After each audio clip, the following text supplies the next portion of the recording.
Hi, I'm at Victor Conover's house at 3917 Loblolly Trail. The purpose of this video is to explain the difference between hail, blistering, and wear and tear damage on a roof. First off, this is something that the engineer did mark as hail damage.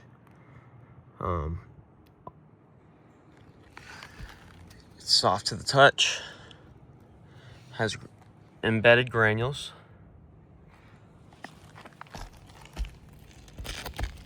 Something marked as well. Soft to the touch. It's not perfectly circular. Close to it, you can see some splatter around it as well. It's not going to be 100% perfect every time. This is another hit that he marked. Pretty good hit. This is something he marked as well, which I would argue would be more an example of blistering rather than hail. I mean, that matting is just pretty rough right there. You can see the fibers popping and showing up in there. It just doesn't look great. So I have examples of hail right here as well. You can see granules embedded into the shingle here as well. Both. Trying to make it to where you can see, if you can see, are very soft to the touch.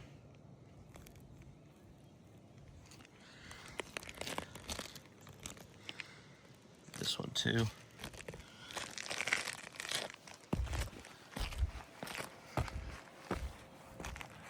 Here, I don't 100% know what he marked here, but I'm assuming that this is the back, and then these are the pops.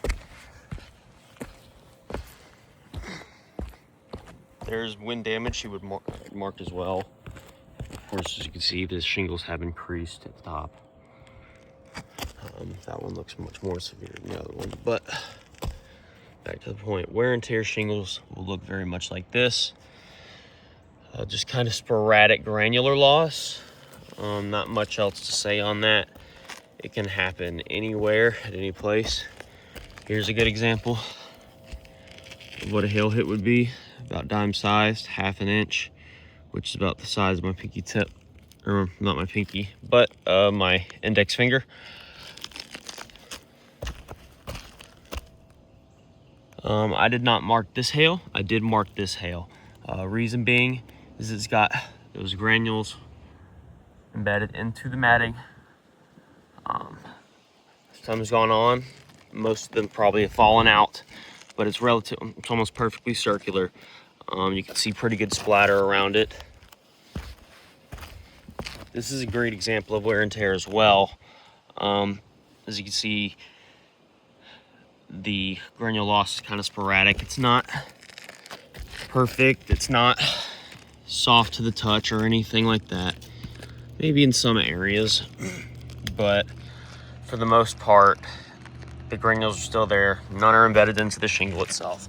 None embedded into the matting. Here's collateral damage that's shown that hail has occurred on this roof. As well as appearing over here. There's plenty of wind damage on this roof been marked as well. Here's another great example of a hail hit. Soft to the touch. He did tell me last time that touching this was damaging it. I don't feel that way necessarily, unless I'm marking granules out of it. Of course, then that would be a different story. There's dents and dings all upon that soft metal. This is another great example of wear and tear. As you can see, it's spreading kind of down through the shingle as well. Here's another area I had marked as hail. As you can see, it's soft to the touch. Let me get closer.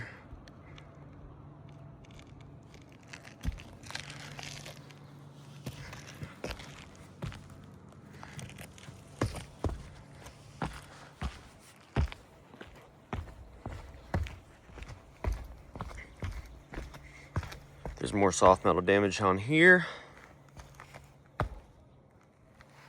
Still over at Victor Conover's house at 3917 Loblolly Trail Road. I forget off the top of my head by now, but these are his downspouts. I know oftentimes that they say hail has to hit at above shoulder height or more for there to be considered hail to this roof. The only reason I'm even arguing against that in this case is because he has so much driveway right here that it really would not reach that, nor would it reach this height from over there. On to the next downspout. We found more collateral damage. This was something that the engineer marked. See an impact right here. I can touch it, I can feel it. I reach hawk it.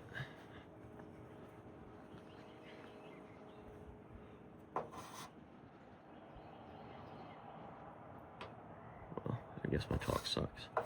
You can still see a little something. For our final downspouts.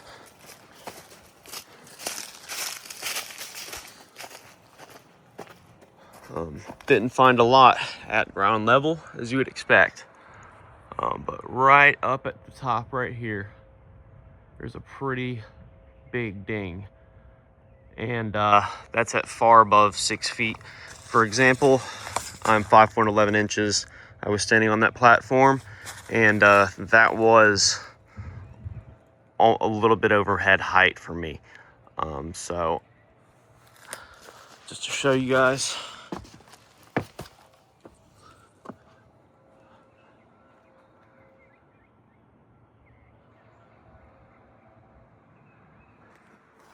that is another impact to the gutter.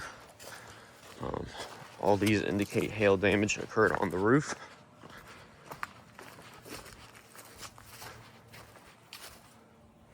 And this one is a perfectly at shoulder height for me.